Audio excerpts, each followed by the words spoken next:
This is a special call meeting. It's more of an informational meeting, so we'll go ahead and call this meeting to order.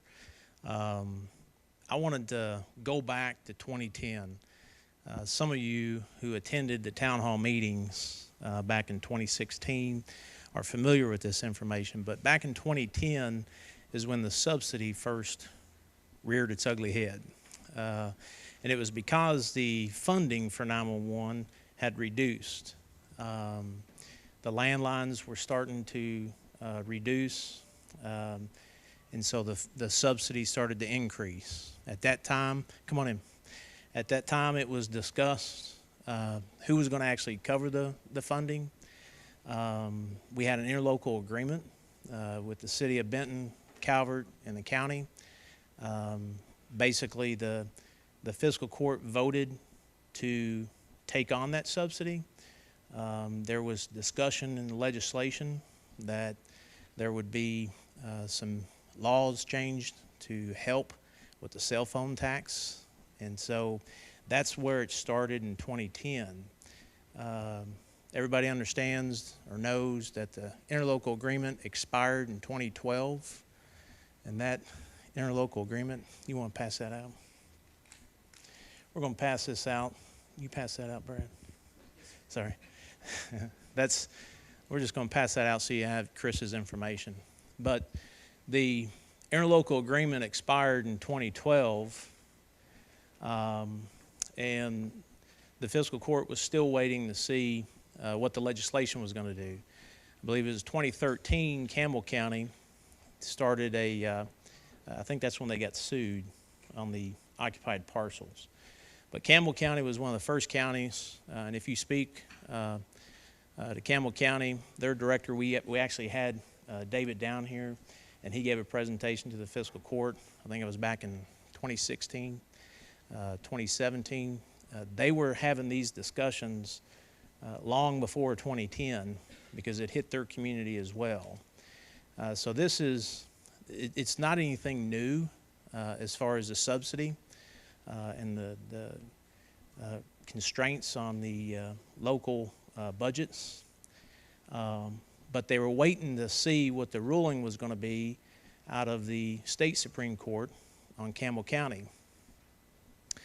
It was about 2015, if I'm correct, that the state Supreme Court ruled that Campbell County putting the fee on the occupied parcels was constitutional. So that's what they did. At the same time, was it Garrett County? Garrett County had a water meter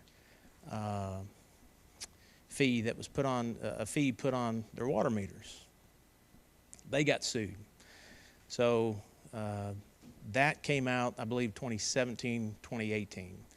So in 2016, that kind of gives you a background as far as how 911 ended up on the fiscal court's budget, the subsidy. If you go back to 91, when the interlocal agreement was created, the residential landline fee was $1.50. The commercial fee was $2.50. That's still the same today. Most communities across the state that are in the same position that we are, the original fee that was put in place hasn't been increased. And as you can tell, as that landline decreases, the subsidy is only going to increase. So government, elected officials have to make decisions. What are we going to do? Some choose to just bury their heads in the sand and pay that subsidy. I don't think it's fair. I don't think that fee today is a fair fee, and I'll explain that here in a second. But also, I'll tell you, in 2016, show of hands, who showed up to town hall meetings? I know, Justin, you did, but I know you did. I know folks over here did. In 2016, we had probably about 6, to my knowledge, town hall meetings.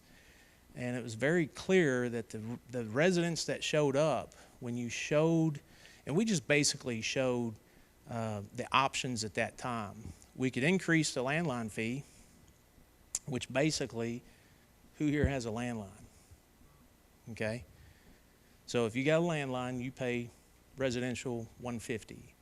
Who has a cell phone? Everybody's got a cell phone. You pay the cell phone tax. The difference between the two is that fee locally comes to the fiscal court. The tax on the cell phone goes to the state. The state then takes a portion off, and they redistribute those dollars out to the communities. So those are the two differences with the monies, the revenues that come in for the 911. Now there's some other dollars with the PSAP that we get because we are a PSAP, but basically that's the revenue. So we could increase that landline. If you've got a landline, back in 2016, the one thing I asked was, what would the cost be to operate 911? What is the actual dollar amount to run 911? And if we were to do landline fees, what would that cost be? And it was anywhere between $7 to $9. So it'd go from $1.50 to $7 to $9 is basically, I think it was $38 in the town hall meetings, if y'all remember that. Because I remember you asked me specifically, Mr. Davis, what is that fee? Because we don't want to come back a year or two later and increase the fee. So that was my biggest concern, was that we needed to get that fee nailed down. Because as elected officials coming back and increasing the fee because we didn't do a good job on that to me would not be good stewards. So $38 I think is what we approximated during those town hall meetings. I don't know if you remember that or not, but it still didn't fix the problem. This is it's like hitting a moving target. We've got to make decisions today so that we're not dealing with this 10, 15, 20 years down the road, or however quick technology changes. So it's something that I feel needed due diligence to look into. We pretty much knew that we were going to have to do something to get it off the fiscal court's budget. So 2015, when they came out with it's kind of interesting. Garrett County got sued, then they got sued again because the electrical companies wanted to, they were suing them because they weren't in the process to collect that fee because they saw it as a revenue stream. But either way, the state Supreme Court ruled that communities could put a fee on utilities to collect the fee. So that's kind of the history of where we came from in 2010 with that fee. We put the designs here on the table for you to see. We've been having the discussions. It kind of expedited because of the maintenance building burning. So we knew that we were going to be rebuilding a new facility. At that time, we took the opportunity to add 911 into that build.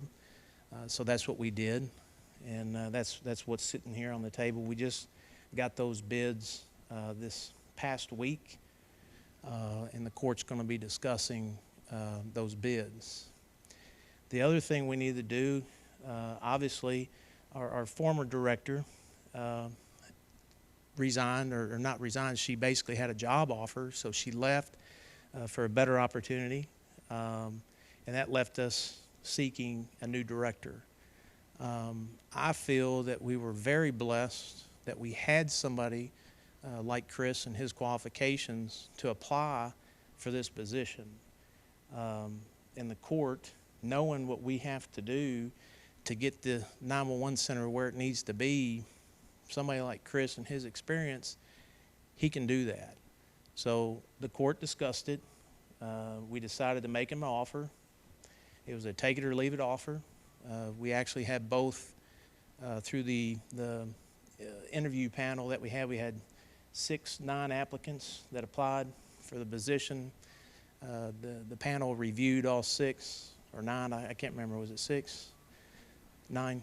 And it was the sheriff, and I think we had the director on there. Had a citizen and myself and the deputy judge.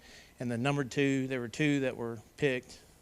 Chris was the one that was picked out of the first. He was picked first. And then there was a gentleman from Callaway County that was picked second. So basically, I had both of them come to the fiscal court. We went into executive session and we sat down with both of them, and they got to basically sell themselves to the commissioners. We all agreed that Chris had the experience. He's been in the dispatching career for, well, since 1998. I know when LaDonna and I, when we went to Owensboro to sit down with the architects, basically to explain to them what we're looking for, LaDonna had Chris come over on his own time so that he could help explain to the architect what we're going to need. So we've had his assistance already, but when he applied for this position, I thought that it was a great opportunity for us in our community to have somebody with his experience to get this done. Everybody agreed that he's got the experience. I was directed to give the offer to hire Chris at $80,000. I called him, gave him the offer. He called me back the next day and he accepted the offer. We put that on the agenda this past week, and the court voted to hire Chris to carry out these duties. Now you can imagine this is from the ground up, and I want to share what a true leader is, and not to discredit anybody else, but when he came in to interview, he fought for you guys. He's been in the 911 community since '98. It's his passion. So you're not only getting somebody who's got the experience and the qualifications, but he truly cares about 911. And he understands that across the state, dispatchers are forgotten about. They're typically in a dark room in front of a computer answering the phone calls. It's very taxing. This is a career. High attrition rates. I know when LaDonna was here, we had people come and go, but it's hard to keep somebody as long as we have 20 years. It's a hard profession to stay in unless you really love it, right? So he didn't fight for himself. His qualifications and experience spoke to us. We saw that. But he truly did see that, hey, you know, this is an opportunity. Marshall County made a decision back in 2016 when we did the town hall meetings that if we're going to have 911 in this county and not outsource it to KSP, and I forgot about that. I think in 2010 they had KSP, if anybody remembers, come here and give a presentation to the fiscal court about outsourcing to KSP. You know, nothing against KSP, but I'm going to call it the way I see it. KSP takes care of KSP. We all know that, all right? For us, it was very clear we wanted 911 here in this community. So those were my marching orders from the citizens in this community to keep 911 in this community. Well, as you see, it's a lot easier said than done. That means a lot of work has to be done. And we were not going to outsource our services. We were going to keep that in this county. So here we are, we're designing a new facility. We've hired a new director, taking it from the ground up. It's almost like a clean canvas. And with his experience, we're hoping, and we have expectations that we also gave him so that we can measure what we've asked him to do along the way to where when this is being built, it's going to be built for long-term success. But when he was fighting, what I mean by fighting is when he sat down, he recognized that dispatchers, they don't get paid enough. And the one thing I've been asking since I've been here is, what is the cost for 911? What is the true cost to operate and facilitate a 911 center? And I could not get a clear, definitive answer on that. But I feel like we can get that. And we can work to that cost, because here's what's going to have to happen. That funding source is going to have to be a fair funding source across the county. Right now, it's not a fair fee, in my opinion. In 1991, I think it was about 12,000 landlines. In 12,001. And Miss Ford would know. She's been here the longest. Today, we've got a little over 8,000. Would that be accurate, if you know? Maybe less, about 6. So you can see as the landlines decrease, the subsidy is only going to go up. And because of that, the landline is not, again, if you don't have a landline, you're not paying that $1.50. And if I used to say with the subsidy, who actually works in Marsh County? Or should I say, who doesn't work in Marsh County? Okay. If you don't work in Marsh County, you're not paying the subsidy. So you see how unfair that is? If you don't have a landline and you don't work in Marshall County, you're not paying the subsidy. If you're looking at me, I know you're looking at me crazy for it, but it's occupational tax. That's what's funding the subsidy, is the occupational tax. You pay the occupational tax if you live outside the county. You're supposed to. Marshall counties? I don't know. I lived in Paducah, and I paid Paducah's. School tax you do not pay, but the occupational tax you're supposed to pay. Well, now, whether they do or not, that's another matter. Yeah. Well, it's a big supposed. But either way, the subsidy, it's unfair with the way it's got it set up right now. So that's what we're trying to do. We're trying to hit several moving targets, trying to build a new facility, get somebody in. Today was Chris's first day, and the first day on the job, he acknowledged that we've got a new, what's the old system? The recorder? Yeah, so we've got something that carries potential huge liability that the vendor no longer supports it or carries it. I mean, that's on day one to see that we need an upgrade in some of our technology. Now, that's what we're trying to do moving forward. We've got to find the revenue source, and the key for that is to find the actual cost for 911 and to structure everything from the pay scale, accreditation, policies, procedures, whatever the case may be. I mean, that's from Baron Metcalf that he put together. Those are the things that he's been instructed to do as well with the help of the existing staff that's down there. But that's just one thing that we're trying to get done. So when I want you to understand that the fiscal court, we support Chris because we know that we've got somebody that can actually get this done. The long-term goal is to keep 911 sustained, but it's also to get it off of our budget. And there's been a lot of talk on social media that's been inaccurate, and I don't let social media dictate my decisions. I'm just going to tell you that right now. But the social media, think about it, okay? We were very fortunate to have somebody with his qualifications even apply to come to our community. And the bashing on social media, what does that say for our community? I'm not going to let those that are uneducated bash somebody that this fiscal court stands behind determine who we are as a community. It's not going to happen. We're a better community than that. Now, if there are legitimate questions that you have as a citizen that you want to know about our decisions or about Chris, call us. We'll tell you.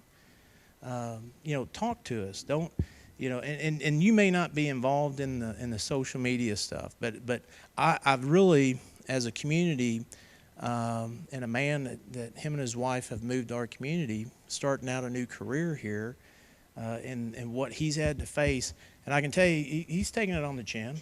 He's a big boy. He says, "No, I'm here to work." That's what I like about him. Regardless, he's going to get the job done. He knows his expectations from us. He likes his community, and that's why he's here. As elected officials, it's our responsibility That's what I told WPSD. It's my responsibility to stand here in front of you as citizens and explain to you what our mission is, what we're doing with 911. If we're going to keep it in Marshall County, this is what we're going to have to do. Who here knows about the Tier 1, Tier 2, Tier 3? All right. We're a Tier 2. What that means is where you stand in the line for grant funding, okay? By going into a regional 911, we become a Tier 1, and that's in the front of the line. If you're not paying attention to what's going on with those funds and who's in the front of the line to get get access to those funds, you need to. We want to be in the front of the line when it comes time to get that funding. That tier system came out, I believe, in 2017, somewhere around in 2017. So we're a Tier 2. We discussed that with Chris. We want to be a Tier 1. Some of the things that we're asking him to do, he's done at Barron Metcalf, where he just left as the 911 director.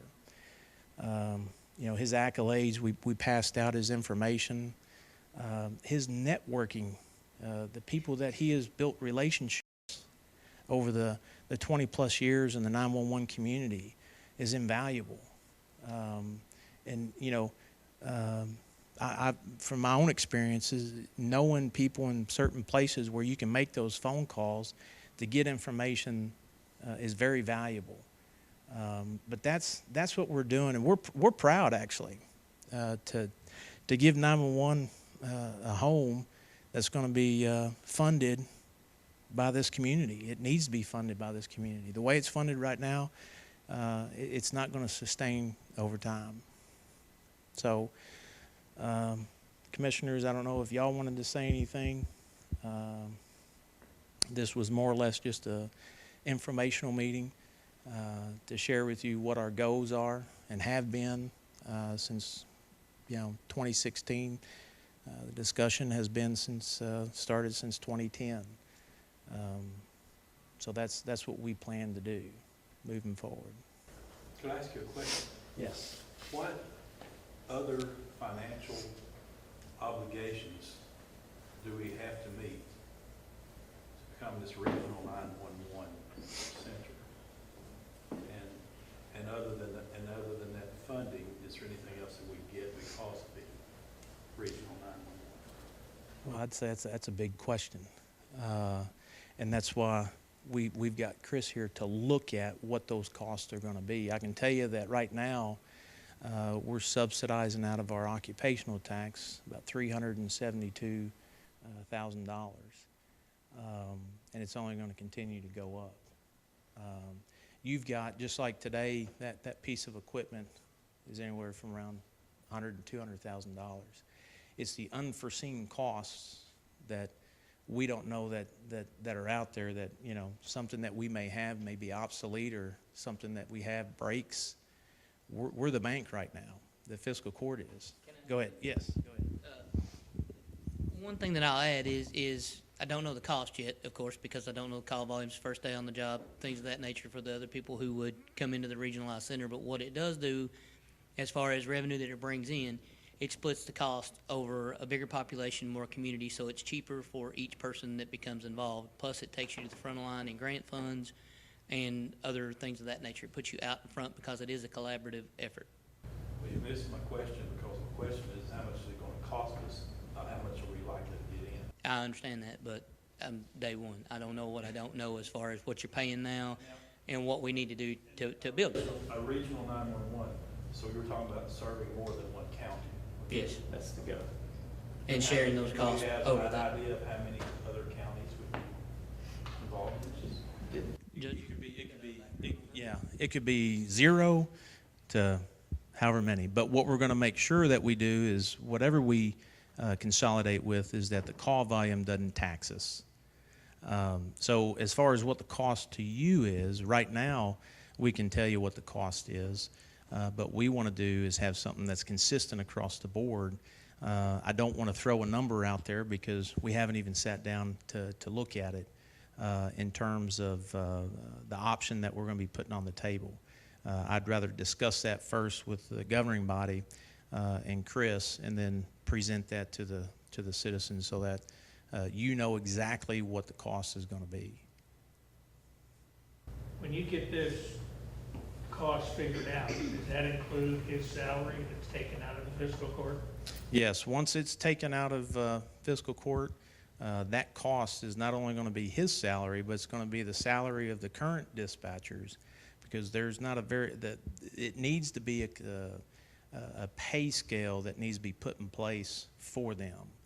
That it's, one, is competitive, and two, so that we retain employees so that they're not leaving because the pay's not enough. And that's fair. I mean, that's something that should be done long before I got here, because I can tell you, being a retired police officer, it's taxing when you got people coming in and going out, and you got to get used to a new voice on the radio and experience on the radio when you're going to a bad call. So the pay is got to be built into that equation as well, and that's what he's here for. He's already done it. This is Baron Metcalf, and as citizens in this community, we should pay it. I mean, that should be our responsibility. It's a service that every one of us can call upon at any time, and it should be a fair pay and a competitive pay for those employees. So yes, it will be built in. So are you looking at a tax increase, or are you looking at other options? It's not a for each tax. individual family? It's a fee. So it'll be a fee. From somewhere, you don't know where. Well, we're looking. I don't want to give you a number because No, but I mean, a fee from, are you gonna attach a fee to my water bill, or are you gonna attach a fee to my electric bill? something like that, yes. One of those, yes. Okay, but it won't be in my annual taxes? Probably not. No. The goal is to have a fee in place that you're paying monthly, not annually. And once we get that, yes, we're going to share that with you. And when that's established, the goal is the landline fee that's in place now is taken away. You don't pay that. So you take away the landline fee and you put another fee in place that covers more people. Right now, we're hitting 6,000 to 8,000 in a community that there are a lot more folks that we can hit to make that fee fair and spread that out across the community. Does that make sense?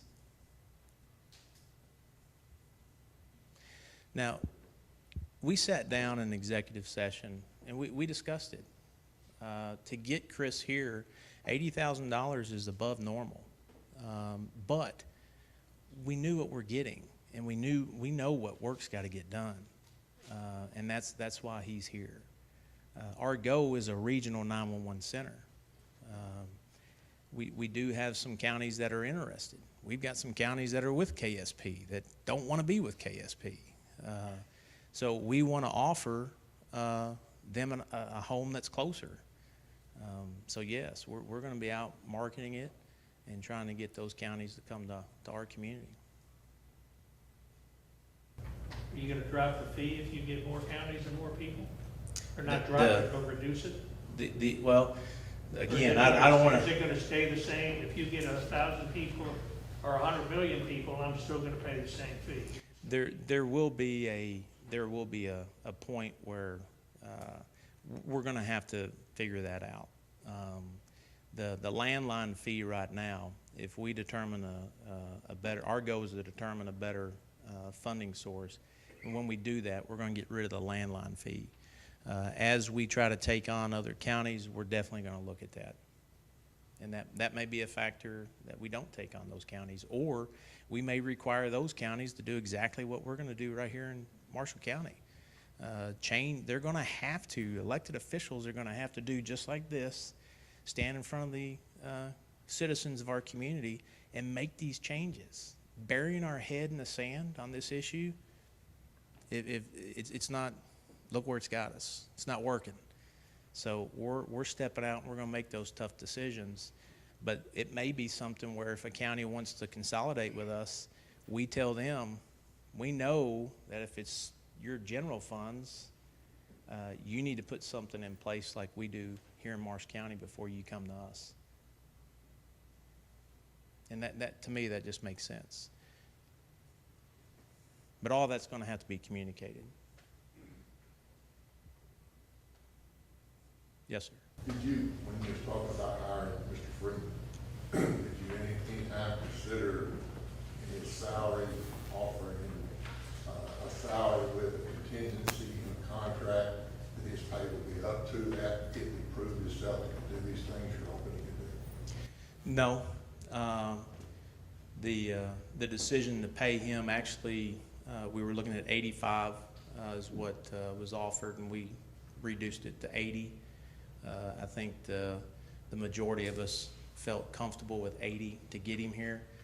I think one was for 75, but either way, it was a consensus to get him here.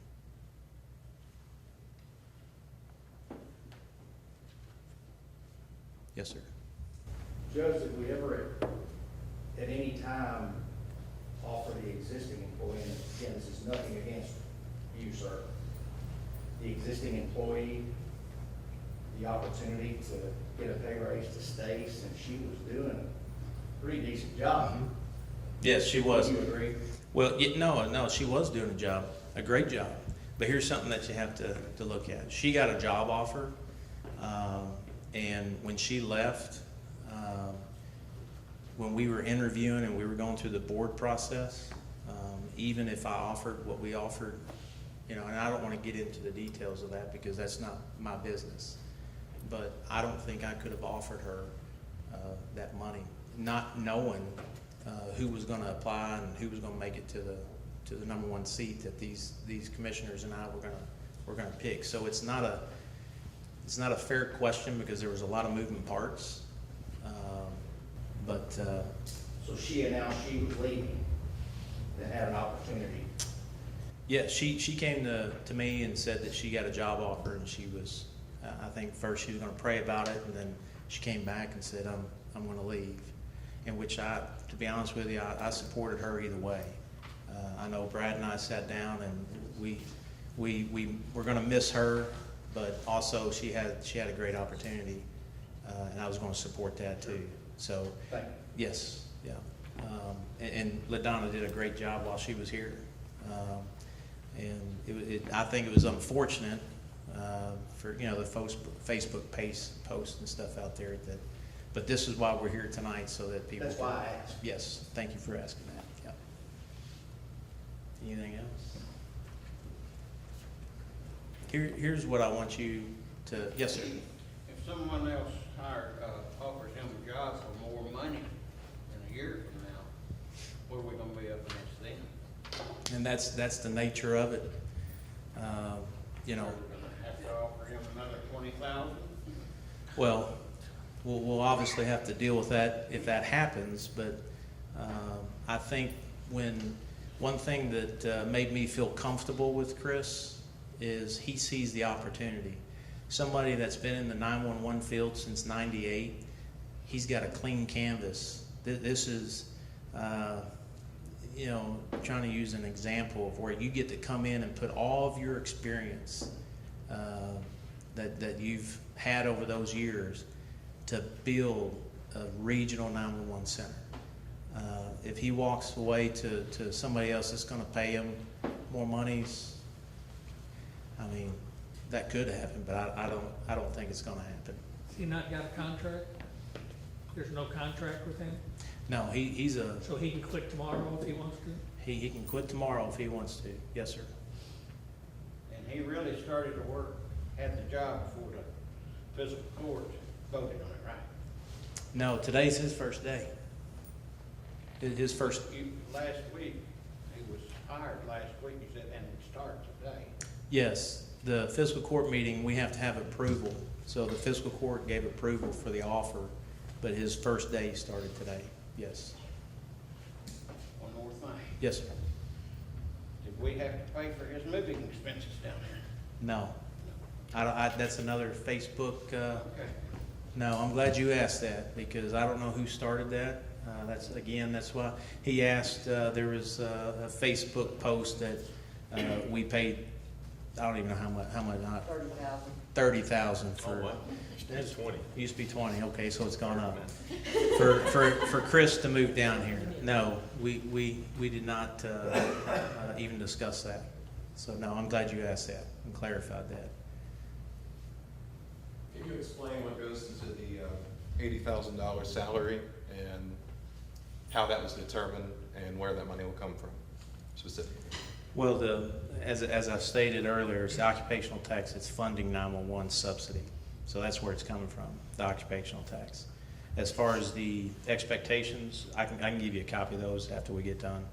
I don't know them off the top of my head, but I can give you what we gave him. I understand the expectations, but and it's the question a lot of people have is what specifically was considered when you all discussed the $80,000 salary when it comes to hiring Mr. Freeman. Nothing against you and your qualifications. You do have a very impressive resume, but just asking for our folks at home that want to know what was discussed. How was $80,000 determined? Did you look at salaries across the state? Just when is that decision? I would say for Marshall County, exactly what I just stood up here and talked about. Because some of these elected officials weren't here as elected officials back in 2016. So I kind of went through the whole background of 2010 of the official communications and fiscal court as far as how that subsidy got on our budget. So we went through pretty much what I just talked about. We went through a lot of things. So I hope that answers your question. Yes. There was somebody come around and wrote up job descriptions for everyone in the county. Was there a job description written up for 911, and was that supplied to him before he took this job? And is there still job descriptions for everyone else? Our admin code is what we have our job descriptions in. If you remember, the fiscal court approved, I think in 2018, to have an outside consultant come in and put the job descriptions in place and the pay scale in place as well. So that's in our administrative code, which the fiscal court reviews that annually in the month of June. So if there's any pay scale and job descriptions, it would be in our admin code. And there is one for the 911 director as well. Off the top of my head, I think they're pulling it up. But there is one. I believe as far so. as you know. Yeah. Okay, thank you. Well, for that position. Yes. But we've got additional, we've got additional expectations I understand. specific to this project. But yes, Thank you. yes, thank you. When are you gonna break ground? Well, we just got the bids. The fiscal court's gonna meet on the 21st to discuss the bids, so we're in May. I think it's gonna be a 9-month project, so we may start in June. So you're gonna be in the same location that burned? Yes, yes. Is money already allocated for that? Yes, we're gonna be using monies out of our, we've got some monies that we put aside for investment dollars, and that's what we're gonna use to build it. The insurance monies that we had, we've used in other places, and so we're gonna use those dollars. We had, if you remember, we had engineers give us a cost analysis of what it would cost to rebuild it from the original material. It was about $1.2 million. And RBS estimated the rebuild at about $1.7 million. And the bids came in, I think, anywhere from 1.9 to 2.3 or 2. So.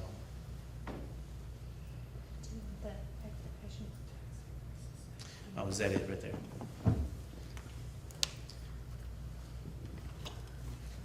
So this is the expectations that we gave Chris. The funding, as far as funding, and I'll just read this to you. As a first priority, the director will create and execute a plan to bring in revenue to fund E911. The fiscal court has identified monthly fees on electric service as the best solution for Marshall County. The director will serve as lead communicator in negotiations with electric companies to establish rates for collecting these fees and dispersing to the county. The director shall also be diligent in exploring all avenues of funding, including but not limited to application for grants. Public relations initiative, basically we want him to be out in front with his experience. You do not want me talking about the desk that you sit at to take those calls, because you'll end up with something that you will not like. So he's got the experience to go out and articulate that. So his PR, he's going to be leading the PR, but we're going to be standing beside him. The layout, he's going to be working with the contractors, because Baron Metcalf, he was doing the same thing.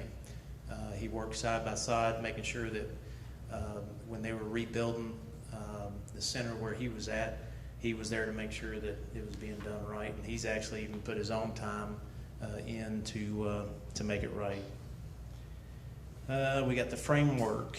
The director will create and implement the framework for the department to operate in its current capacity, with the understanding that this framework will need to change and adapt as plans to become a regional center become a reality.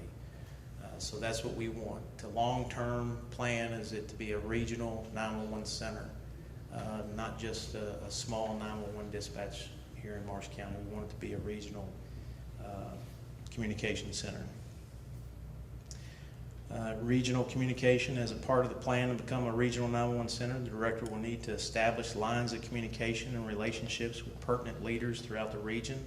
This may include, but is not limited to, county judge executives, mayors, fire, and police chiefs. Time frame.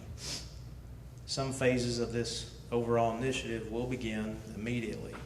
While no definitive timeline has been placed on the completion of this project due to many outside entities being involved, the director may be asked to present status reports to the office of the judge executive as needed to show progress and address any issues. Along those lines, the director understands that his compensation is substantially more than any prior 911 director in Marshall County.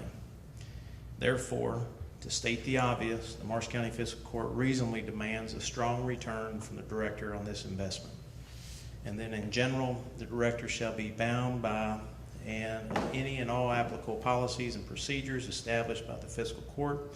The director understands that employment is on an at-will basis. So that's what the fiscal court put in place as far as expectations, and those were delivered, and Chris accepted them. It's a good question. Anybody else? Yes. One of the concerns that been floating around has been about the tower system in the county. And we're talking about becoming a regional facility. At around the same time you guys were doing the town halls about 911 funding, there was a survey done on our radio system. Are you guys looking into that? That there are parts of the county that our first responders don't get great coverage. Is that something that needs to be addressed before we become regional? Yes, and the town hall meetings were in 2016. The survey, I think, was done late 2017. The survey basically that was presented in fiscal court showed where the dead space was in our county. Wherever your dead space is, and that's basically, a lot of that is driven by terrain, but it can be because of lack of infrastructure. But the survey showed that with a new tower in Aurora, we can have better coverage, and we can eliminate not all, but most of the dead space. And what dead space is where you just, for the ones that do know, you just don't have any communication. We've got first responders that are on their cell phones calling dispatch, and it's just unacceptable, but it is what we've got. Now, the big question is who's responsible for that? That goes back to where 911 being funded by itself ends up on the county subsidy, or ends up on the county budget as a subsidy. So that's something that, you know, again, we're going to have to sit down. We did do the survey. It's about $1.3 million, and there's a lot of equipment that's going to be needed for that. We have talked to West Kentucky Rural Electric. They already have a tower infrastructure in place that we could go into negotiations to where we can put our antennas on their towers as long as it doesn't interfere with their infrastructure. So there are some already discussions going on, but obviously with Chris's experience, he can carry out those conversations for us. Yes, sir. I know early in the game, prior to the fire and then after the fire, of course, our regime has changed in the coroner's office. It had been discussed because we had never had a freestanding, if you will, coroner's facility, simply because our coroner was the owner of a funeral home facility here in the county. So with that said, I know it had been discussed that there would possibly be a new facility with the coroner's office housed within the body of the new facility being built in Draftonville to replace the road department building. Any thought there? Is that Yeah, on the table? yes, and that's a good question. I'll tell you exactly what happened. We all know in the funeral business, it's a special, not a special, it's a very, it's in the life. It's you know, it's emotional. Funeral directors are trained in handling those types of cases, so is our coroner's office. Co-locating it at first, we thought was going to be a good idea because we could put more under one roof and save some money until where they're at right now. They're renting space. A family showed up to get some last remaining clothing or items from a loved one, and they grabbed the supervisor of our maintenance department. So we don't want our employees that don't deal with that type of work handling that type of business. So we kind of backed off of that and said maybe we don't put that in that facility because of that type of business. So the current coroner has been tasked with trying to find a solution for that. So, but that's a great question. I have a question about the occupational tax. Is any of the occupational tax already earmarked or restricted for use or repayment, or is it all collected occupational tax? Is it unrestricted? In other words, you don't have some note that you're paying with the occupational tax. In other words, you can choose to use it wherever you want to, or not choose to. Which is it? I can tell you with our budget, we've got it in the general fund, we've got it in the road fund, we've got it in the 911 fund. We've got it all throughout our budget except ABC and the building inspection. So it's not exactly earmarked for anything, but it's used for a lot of different purposes. Correct. Yes, sir. Good, I'm just curious, I've never had my 911 call, I hope I don't, but, you know, hopefully, we wanna make sure their citizens have that access. I was just curious on average, how many calls do we have? That's a great question. I was just curious. It is absolutely a great question, and I think the sheriff left, but the sheriff's department. Around 100,000. On our main, my name's Sheila, I work for 911 as the dispatch supervisor. On our main phone system, we answer approximately 62,000 calls a year. That's 911 in combination with admin calls as well. We also have phone lines that are transferred over to us from the sheriff's office, and I would say this is a very rough estimate because of the type of phone, we're unable to track this number, maybe 15,000-ish from that line. So add those two together, and that's approximately what we answer a year. I think that's more than most people would think. I mean, just my opinion. No, and that's a great question, because if you've never called 911, you don't know. So that's a good question. Anything else? Listen, we wanted to do this tonight. Do y'all want to say anything else? If not, I mean, we wanted to do this tonight because, you know, it's important for us to get the message out there as far as what we're doing with 911. And I do appreciate y'all coming out and asking the questions.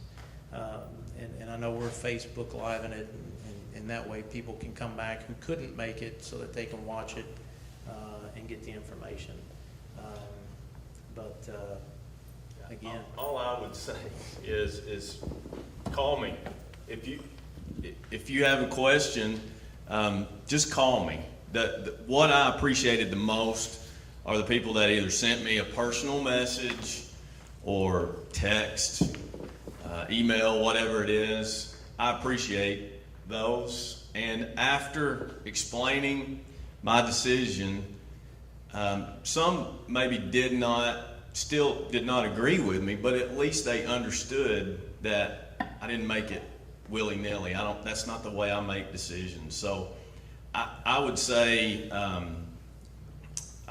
just give us a call if you ever have a question. I don't think anyone that knows me would tell you that I have an issue with talking. So feel free to call. All right, that's enough. But maybe that is one. All right. Well, listen, it's been 50 minutes. I appreciate everybody coming out, and again, appreciate your time. Thank you. I guess we'll need a motion to adjourn. So moved. All those in Second. favor, say aye.